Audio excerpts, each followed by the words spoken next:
Good evening. This is India Markets Brief from Toro IQ. Your read on today's session. After the close today, Tata Consultancy Services, India's largest technology company, opened the earnings season with a soft but steady result. Revenue rose almost 14% from a year ago. But strip out the weaker rupee, which flatters the headline, and underlying growth was just 4 tenths of 1%, close to flat, because it filed after the market shut. The share reaction comes tomorrow, but the tone for the whole sector is already set. Here is where the market closed today. The Nifty 50 added 0.34% to 23,963, a relief bounce after Wednesday's oil shock. The banks did the heavy lifting, up 0.9%, because they had taken the worst of Wednesday's selling and repaired the most today. The one red corner was technology, down about a third of a percent as investors trimmed it ahead of the TCS result. And the fear gauge, India VIX, collapsed almost 9% to 13.4. That is the clearest sign the panic came off. India did not move alone today. Emerging market shares were firm across the board, the main gauges up around 1%, and India simply traded alongside them. This was shared relief, not an India specific story. Now the force under the day, and it is the same one that broke Wednesday Iran. On the supportive side, the conflict partly cooled during the session. President Trump said on the record that he does not think America and Iran go back to full war, and the strikes that did land hit two islands, not Tehran or nuclear sites.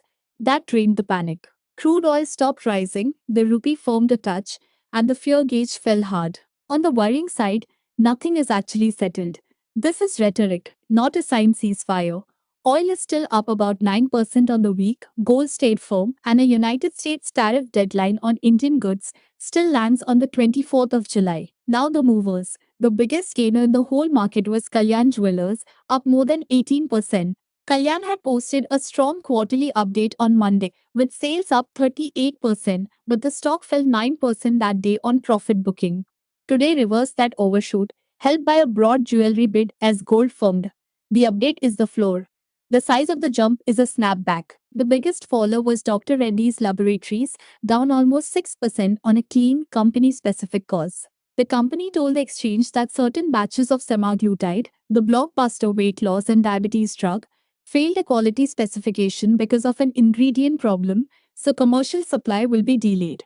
Dr. Reddy's was first to win generic semaglutide approval in India and Canada, so this dents a flagship product just as it launches. A real setback, not a passing wobble. The third was Swiggy, the food delivery company, up almost 7.5%. Its foreign ownership fell below 50%, pushing domestic ownership over half for the first time. A step toward letting its quick commerce arm hold its own stock like rival Blinkit. Worth knowing, the analysts are split. JM Financial still rates it reduce. Here is the thread that struck me about today. The same unresolved Iran risk that kept oil from crashing also kept gold firm, up about 1%. And firm gold is a direct tailwind for jewelry retailers, whose inventory is worth more and whose sales value rises with the metal. That is the chain running under the day's loudest winners, Kalyan and the smaller jewelers all moving up together. Geopolitics to gold to jewelry. Watch whether it holds, if the tension actually eases, and gold gives back that premium. Now, what to watch? Tomorrow brings the first real verdict on TCS. The first session, the market can trade those numbers. And in the evening, the Reserve Bank publishes its weekly figures, where the Forex reserves line matters most. That's your brief. Before I sign off, this has been general market commentary, not investment advice. For investment advice tailored to your situation, consult a SEBI registered investment advisor. Markets are risky. You may lose money. Act with care. See you tomorrow.